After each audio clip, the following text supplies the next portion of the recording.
But yeah, yo, what's up? This is Big Kojo, this is Kingston, and we're about to have a good time. What's up? On after the applause. See, look at that product placement. Okay, right. Hiya guys, welcome back to After the Applause. We've got another special honoured guest on here. Been begging me for time to get on here. Begging, you know. Begging. I'm joking. I like wrote all these questions. So I don't actually talk about this, but I've got my little notebook and I always write questions, but I never write them in like the order that I actually want to talk about them. I understand why you do it if you do it, but as long as you come back, I'm okay. I approve. You're allowed. ATA approved. Okay, amazing. It's quite inspiring that you're using your kind of like past experiences to build yourself up and build yourself into this kind of stronger version of yourself that's really just doesn't care and like really passionate about their identity. Yeah, amazing. I'll put your arts and everything in the description just in case. Can I do that? Oh yeah. I'm not gonna edit that, but yeah. You have to like put it there. Brilliant. Making extra work for me. Thank you so much. Yo, what's up? This is Kingston Big Kojo, and I'm on After the Applause. Let's go.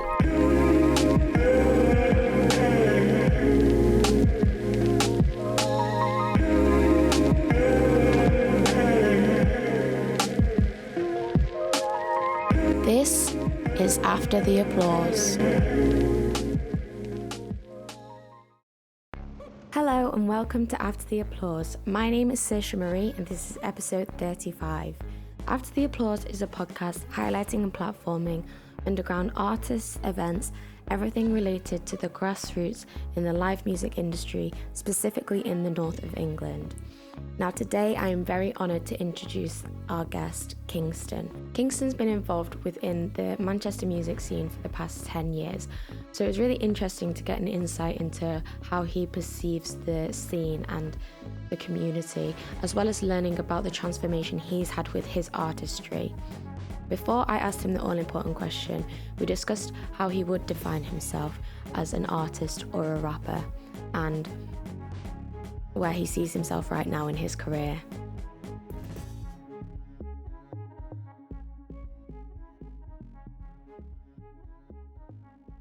Would you label yourself a rapper or just artist? Nah, definitely just an artist. I feel like there's a lot of different like aspects to my music where it's not just rap. Obviously there's a strong element of rap because it's part of like kind of who I am, but I'd say artist because there's a lot more to my music than just rapping. Okay, amazing. Right, we've got Kingston the artist here. Come on, I like that. What was the first gig you ever went to?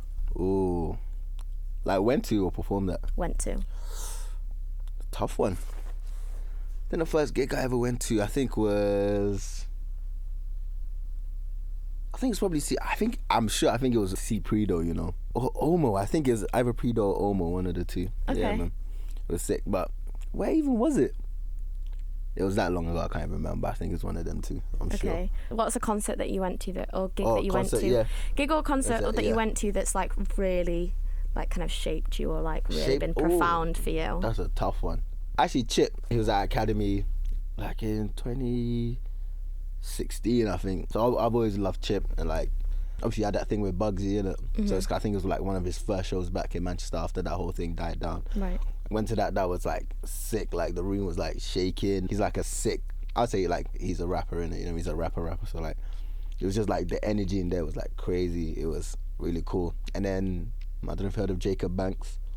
I think I've heard the name. Yeah, so Jacob Banks was like another one. He's like a really cool singer as well. So I went to him, and I mean those two like kind of stuck with me. And that kind of helped me mold kind of like what I want to do as a performer and like obviously like as a musician as well. On your Instagram page, on your bio, it says a king of many talents. Can you explain what you mean by this? I'm just the best, you know what I mean? I am. I think first of all, like you can tell, like I am very confident. I believe in what I do. You know what I mean? Like I don't think I'd be here doing this if I didn't believe in it, and kind of like and just trying to be stand out. You know what I mean? And like to be a king is to be confident, is to be a leader, be a pioneer. And I think those are the things that I think embody who I am. You know what I mean?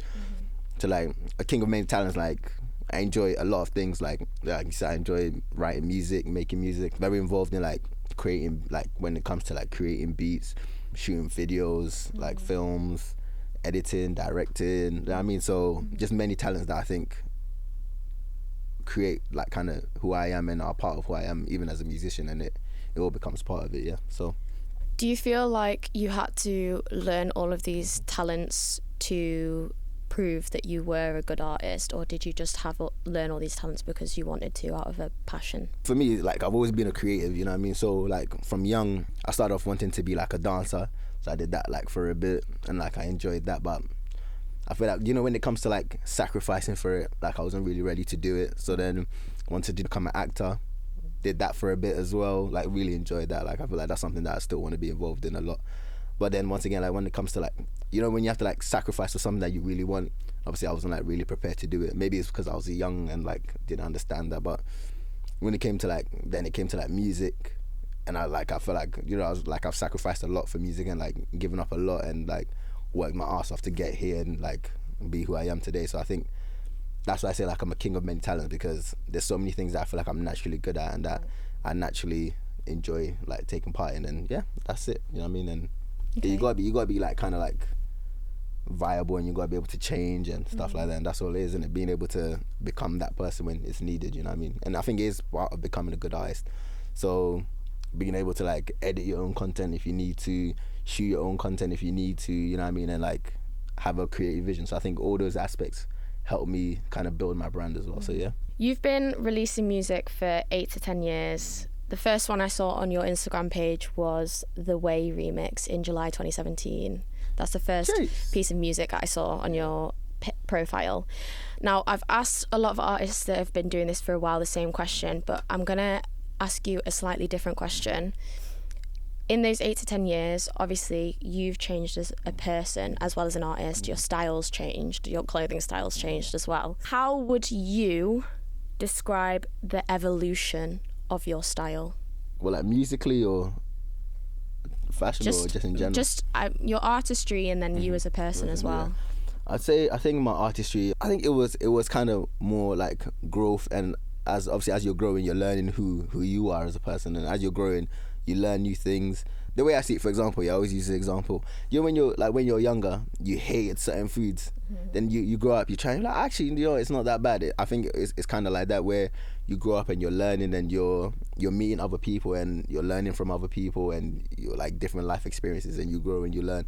Musically, I think growing up, I think I started learning a bit more about like my culture. Like obviously I'm Ghanaian as well, but I was born in the Netherlands. I've lived here for a bit, so I think there's a lot of cultures that kind of come together to make who I am. So kind of learning those cultures and kind of like leaning more into my like Africanness and into my Ghanaianness, and kind of learning what that means, you know what I mean? And kind of like speaking to my family members and kind of, you know, like we've all got like our African names, and kind of find out what my African names mean, and maybe like what kind of tribe I'm from, and like my family history, and like you learn all those things and kind of taking that on board. Like you learn and you grow and you kind of become like who you're always meant to be in it. But it takes learning and growth and experiencing life in general, and meeting people and learn what other people's experiences are, like finding what you believe in and what you don't believe in, and those are the things that kind of make you who you are. Okay, interesting. So it's kind of a whole self-discovery journey. Pretty much, yeah. I'm still learning and growing now, you know what I mean? I don't think like you ever stop learning and growing and becoming, you know, you always grow, you don't stop growing, innit? As you said there, you have Ghanaian heritage and Dutch heritage, having been brought up in the Netherlands for a little bit. And again, in your Instagram bio, you say, let me mix the sounds and cultures. So obviously I've listened to a lot of your music, and I can hear the Ghanaian kind of African features that you incorporate into your music. How do you incorporate your Dutch heritage into your music? Oh, I feel like that one is a bit of a tough one, I'm not gonna lie. I feel like being born in Europe, I think that's kind of always gonna be a part of me. Like I don't think that's something that I kind of feel like I have to kind of highlight anyway, because I think so. I was born in the Netherlands, then I moved here when I was 8, so I've been here since I was 8, so I've kind of lived a majority of my life in the UK, and you know what I mean. So I would say like I've learned more and grown up more in the British culture anyway, and which is, like I said, it's quite easy to be. It's a big part of me as well as my Ghanaian. So I think the Dutch culture is just kind of like it's part of me, but it's not like embedded in me, you know what I mean, if you know what I mean. Like I still speak the language, and people always ask me like, yeah, are you gonna put some Dutch in your music? I feel like when the time warrants it, I will. But I think at this moment in time, it's not, the creative process hasn't taken me there where I need to like put it in there or fit in. And I think that's my creative process. Like, it has to feel right, and it has to be in that moment, and it'll just come out, you know what I mean? So yeah. I read in a bio about you, there were quite a few quotes describing you as an artist. One of them was pioneer of sonics. You've got an unmistakable name. What was your intention when you first started making music and first started in the music scene, and has that changed? So you said, what, my first release was in 2017? That's the first one I saw on Instagram. I think it probably was, you know, yeah. The way you remix of like Kalani, innit? But I think that's like the first time I'd ever like kind of wrote and recorded. So usually I come from a history of just freestyling. So obviously I was always around like a lot of musicians, and like if I went studio, they'll be like, yeah, Kingston, hop on. I'll hop on the mic, I'll freestyle something, and then let's say maybe like the middle take wasn't great, so you'd be like, oh, can you just do that again? I'm like, nah, I can't, because it was freestyle. It came out the way it is, and obviously like when I was doing it like that, I'd never end up on the track because it just wasn't neat. It wasn't like tight as it could be. So I think the way was the first time I kind of like wrote and recorded something, you know what I mean? Like, I think like it was quite hard for me, innit, because I feel like I wasn't able to bring out like kind of the emotion and the kind of the energy from when I freestyle. Going from there, I kind of took a break. I was doing like remixes and like kind of like covers of other songs. Then I took a break because I didn't really want to do. Music wasn't a thing I wanted to do. I just enjoyed it, type of thing. Then lockdown happened, and I was like, I've got like all this free time. Like, what do I want? Like, what do I want to do? And you know what I mean? Like, lockdown happened, and you kind of want to like a shift. And I think everyone kind of changed in lockdown. And then I think my thing was like, you know what? I want to like focus on like writing music and record music. That's when I wrote Wiser. Like, bought my own home equipment, recorded it at home, like literally like sent it off to get mixed and mastered. Shout out to Broken English, like they helped me mix and master it and get it sent off and so on and so forth. And then when I released that, I went, you know what, I'm fully committing. So I was like, I want to shoot a music video. So I literally shot a music video for Wiser and put that out. And then I think it was lockdown where I kind of went, you know what, I really want to do this. Like, I feel like I can definitely do this. So yeah, so I think the idea was just to be able to be creative, have a release, kind of tell my story, like say how I feel about things and kind of my vision of the world. And that's kind of how it started. Then we came out of lockdown, like booked my first show, and I was just like, oh, like, let's go, innit, you know what I mean? And I think from there I was just like, you know what, now if I'm gonna get a platform, what do I really want to talk about, you know what I mean? So I think a lot of the things I talk about, I feel like maybe like, yeah, the like kind of Black British experience, kind of like, yeah, the state of the UK, the state of like my surroundings in it, you know what I mean? So like kind of the state of Manchester in general, the state of maybe like what I've got going on in my life and how that reflects on like the UK economy, as we were talking about. But I think as I've gone through, I started like kind of leaning more into like my Africanness and kind of what is the line between being like Black and British and being African, and what does that mean, and how does that feel for me, how does that feel for other people, and what's the message I want to share. And I think that's all it is. Just being Black is cool, being African is cool, and just be yourself unapologetically, whoever you are, you know what I mean? And I think that's kind of where I've grown and developed, and where my message changed to that. Just be happy, enjoy. If you're angry,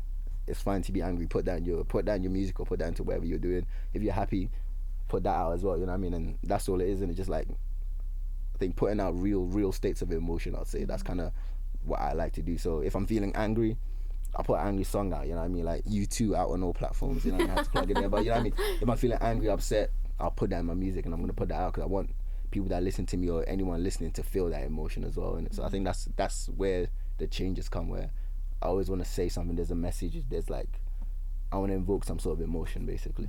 You moved up from Luton to Manchester, and you started your music career in Manchester. Since starting, what changes have you seen? Positive changes have you seen within the Manchester music scene?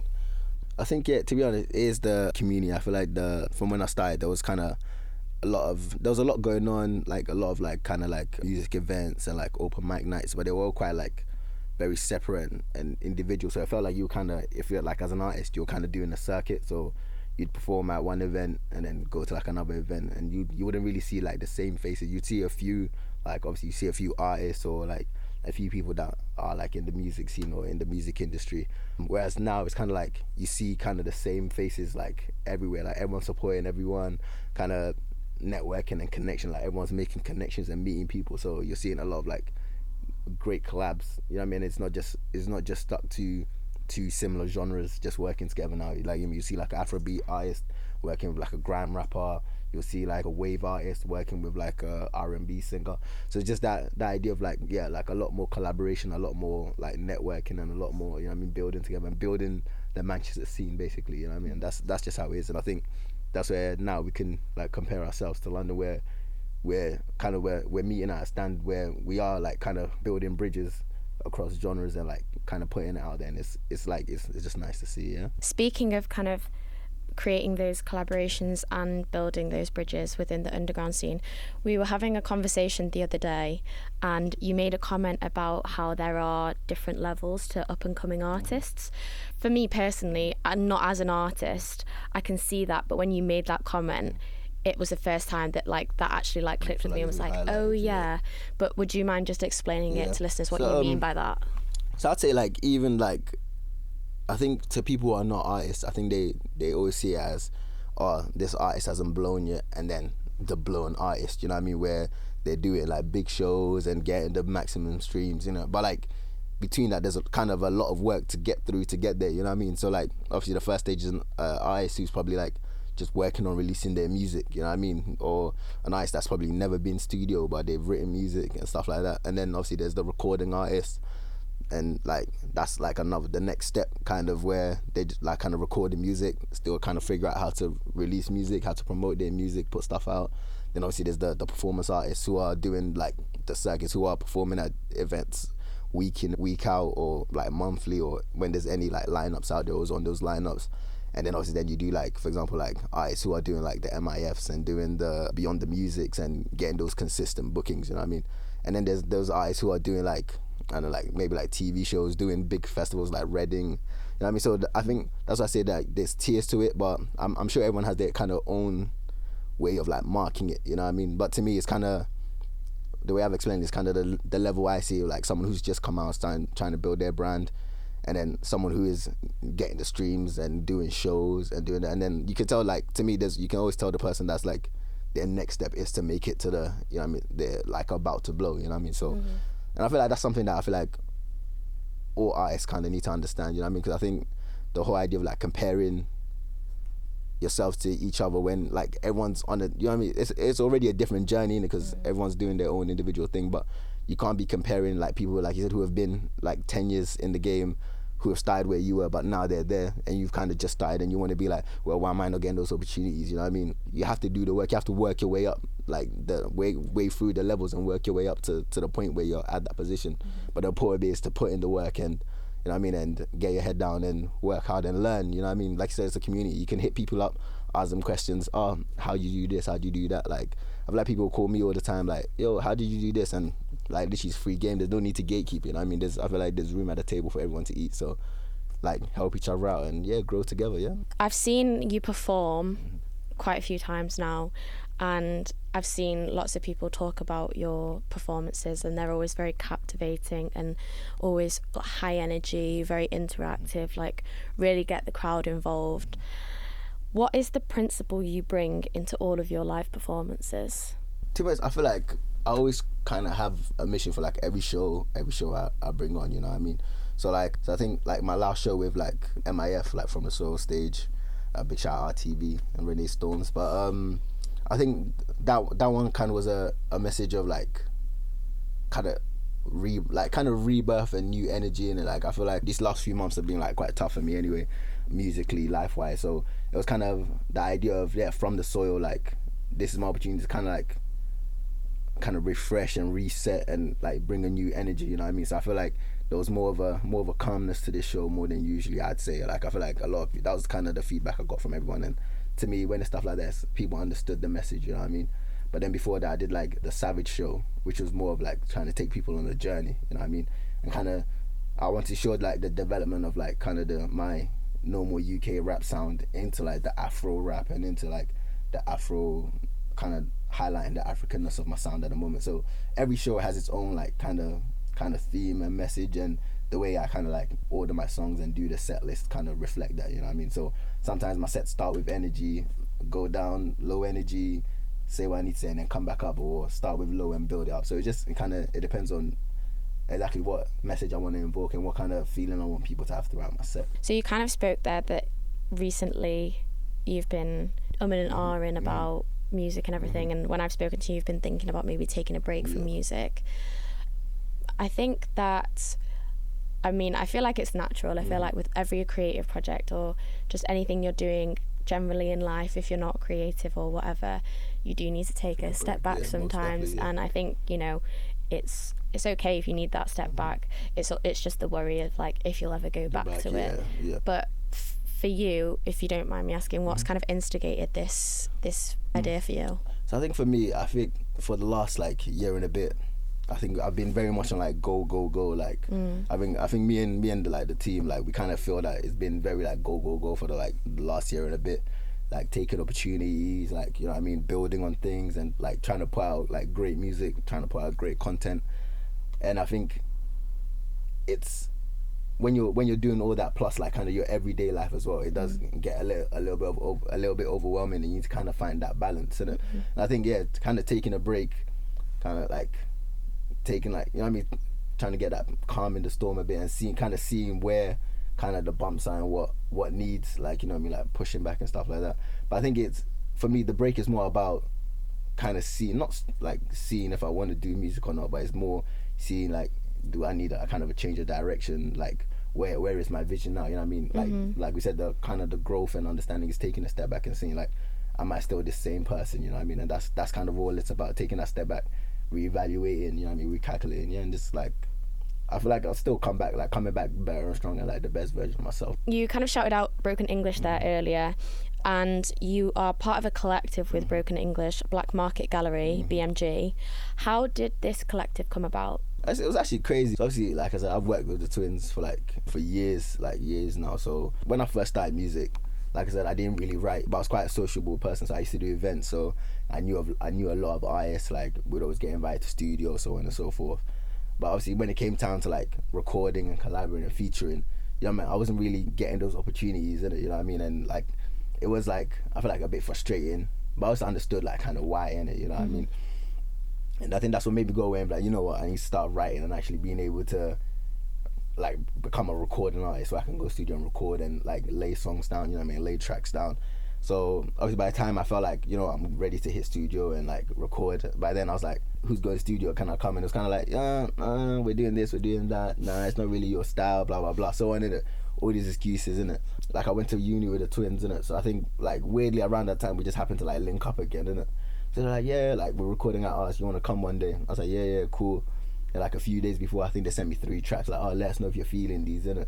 And I literally wrote like 3 verses for those 3 tracks, innit? So they kind of got to the studio, they're like, oh, which one did you like? I was like, I've written for all of them. They're like, alright, bet, lay it all down. We laid it down, and they were just like, what crazy, like, which one's your favorite? So I picked the ones that were my favorite, and like literally we released them.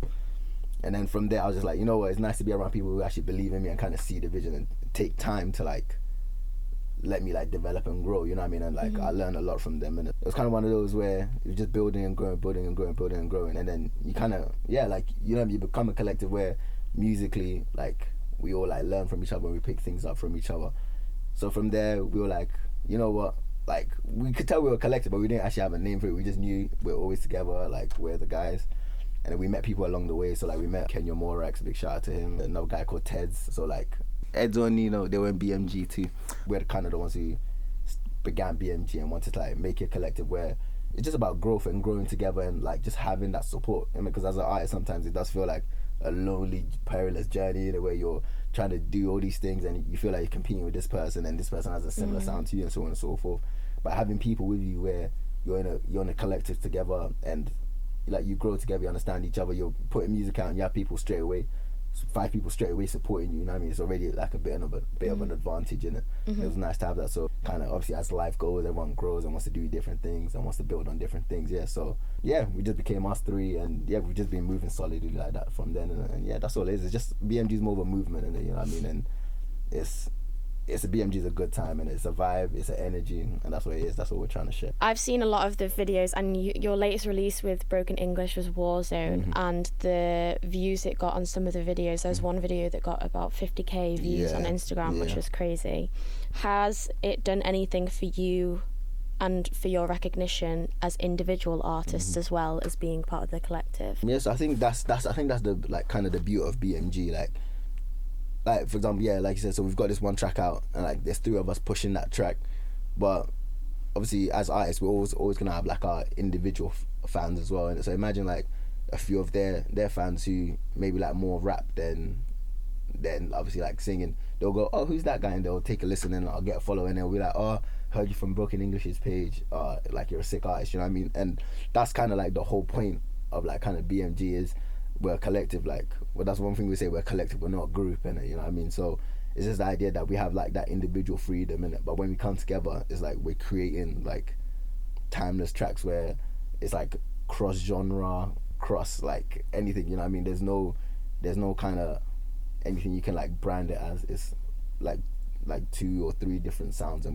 we're bringing them together to create this amazing piece of art. So yeah, that's pretty much it. Yeah, nice fusion of sounds. Exactly, okay, amazing. Coming back to Kingston, what is the main message that you want to share, and the main message you want people to understand about Kingston? That is a tough one. I think the main message is, I think it's like, just like be who you are unapologetically, innit? So I'll say like a little background about me, and obviously like growing up, obviously being African, it was never like the cool thing to be, you know what I mean? Like once you said you were African, that was it. Like, you know, people just like want to take the or like there's always some sort of joke, you know what I mean? And like, and obviously growing up, it's kind of, you know, as a kid it's tough, and like I know brothers like other kids who like, you know, they know they're African, they'll find a way to tell you they're not, you know what I mean? And it was kind of like, obviously when you're in it, you don't really understand it, but now that I've grown up and I kind of understand what kind of that means to like, to culture, and means to, you know what I mean, means to like kind of family, and means to the history of who you are, it's quite heartbreaking, you know what I mean? So I think that's why now, like, that's what my message is about. Just be yourself unapologetically, no matter what's going on around you, no matter what's being said. Yeah, so like I think that's where kind of Kingston comes from. And so obviously growing up, obviously I was still chubby, short, so on and so forth. And people just used to take the mick and be like, oh, like Kingston, you look like Sean Kingston, and so on and so forth. And then obviously being Ghanaian as well, like a predominant amount of like people who are Jamaican now, like they're actually Ghanaian as well. So the Kingston comes from like a culmination of kind of understanding like the history of being Ghanaian, the history of like kind of Africa, and just kind of like I'm kind of laughing at people who like want to like take the and it's kind of a flip on that, making it like, yeah, you want to say the about being African, you want to say the about calling me Kingston. Well, Kingston is who I am, that's who I embody, and that's like kind of who I've become, and that's kind of the message I want to put out there. Like, no matter who you are, no matter how you feel, no matter what people are saying about you, just like tap in and be yourself, and like be yourself. Everybody else is taken, so you can only be yourself, basically. So yeah, that's what Kingston is, basically. Kingston, what future plans have you got coming up? Future projects? What can you tell us? I'm not gonna lie, there's a lot of like red tape in it for Kingston at the moment. I think I'm very like, not just me, obviously all 3 of us, but we're very like focused on BMG right now. We're kind of like trying to kind of build that collective at the moment. Like I said, we're doing it, like there's a lot of things going on in the background that we can't really talk about at the moment, but watch this space, and I'm sure you'll let everyone know anyway. So we're very focused on BMG right now, kind of putting more BMG songs out. As you heard, I think, yeah, you were at MIF, and so you heard like Badman, heard Warzone. So I think you see like kind of the feeling that people get when we perform those songs. I think we want to kind of like hone in on that and focus on that and kind of build the collective. So at the moment we're trying to build the collective to the point where we want to get like collab with like videographers, artists, like fashion brands, and I think by focusing on BMG and building that brand and kind of making everyone see the vision of what it is and kind of get people on board and build the collective, you know what I mean? Because I think that's one thing that people get confused about. The collective is just about just artists, and we want artists to jump. It's not. It's any sort of creative. We want you to be a part of BMG. Like we said, BMG is a movement, and you know what I mean? And we're trying to highlight as many different Manchester talents as we can, and so I think, yeah, at the moment just focusing a lot on BMG. So we're doing like Manchester Carnival. So we're both performing at Format Gaming in Liverpool. That's going to be sick. That's in October. So Nice. if anyone likes gaming, music and vibes, pull up and it's going to be sick. Yeah, then early next year, I think I'm dropping a Kingston EP, so that I'm very excited for that, you know what I mean? I think next year is going to be a big year anyway, so I'm just kind of gearing up for that and getting ready for that. Yeah. So how can the people keep in contact and up to date with everything that's got going on? All my socials are Call Me Kingston, so call me, call me, and then KINGXTON, and you know what I mean? And just representing, you know what I mean? And like, at the moment, they call me Big Kojo, that's the name, and they're like, you know what I mean? Like, just, represent my Ghanaianness. Roll your eyes if you want. Roll your eyes. They not call me Big Kojo? They do. So, yeah. Yeah, at the moment, like, just being unapologetically African, being unapologetically myself, innit? So, yeah, man, you're going to be seeing some wild so just watch out and enjoy. But yeah, on all platforms, always there, always accessible. If you want to ask me a question, hit me up, man. We always here.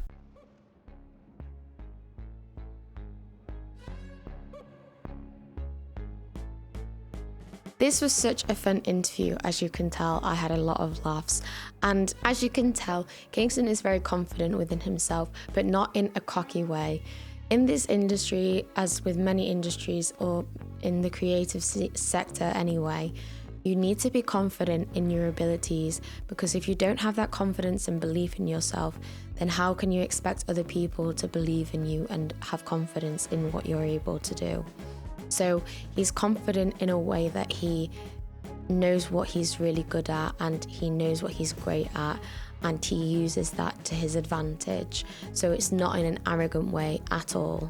You have to believe in yourself, because there will be moments where you have challenges and there will be hurdles that you face which will make you question whether you're on the right path. So you have to have this confidence in your skills in order to succeed. I also found it really interesting, the comment that Kingston made about the different levels of up and coming. And it is very obvious when you take a minute to reflect on it.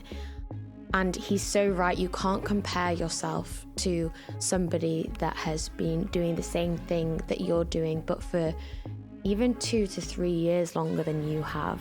They have been working hard and they haven't just been given what they have now instantaneously. They had to work for it. But you can ask those people for advice on how they got to where they are, because like Kingston said, and I believe very much, there is room at the table for everyone. And so you can always reach out and ask for advice and help to see how they got to where they are. It was interesting that Kingston said that COVID was a pinnacle for him and kind of taking his artistry very seriously. And I wonder how many other artists feel the same way. I wonder how many artists felt like COVID was a pinnacle for their career, and when they started to take things a lot more seriously. So let me know if you think that is the case for quite a few people, or if you felt like COVID was a pinnacle for you. When we started to discuss BMG, it was interesting to hear what Kingston said. He made a comment about having that group around you that believe in what you do. And that is so true as part of a collective. If you're part of a collective, people around you and that are kind of in your support system obviously believe in your creative abilities and the craft and the project or trajectory or career that you're kind of going down. And I wonder if, because you have that system around you and that support system around you, not only do you have your own confidence in yourself, you have extra confidence from outside observation and outside perspectives. So is that extra confidence what elevates artists that are part of collectives to kind of succeed and do well, because there's more than one person that has a belief in them? Interesting food for thought. There's been a lot of interesting food for thought in this interview with Kingston today, which I hope you have all enjoyed. Please drop a comment if there's anything that you picked up on in the interview that you found interesting and insightful. And thank you so much to Kingston for coming on the show today. It was really great to share your story and share your perspective on the music scene within the north of England. Thank you so much, loyal listeners, for tuning in. As always, please hit the follow button, the like, share this with friends if you've enjoyed this episode, subscribe if you're watching on YouTube, follow if you're listening on Spotify. And yeah, let me know how you found this episode, what you liked about it. And I'm sure you'll enjoy all of the upcoming episodes. We've got some exciting things coming up for ATA, so please keep an eye out on all socials. And yeah, enjoy the rest of your week, and I'll see you next time on After the Applause. Bye.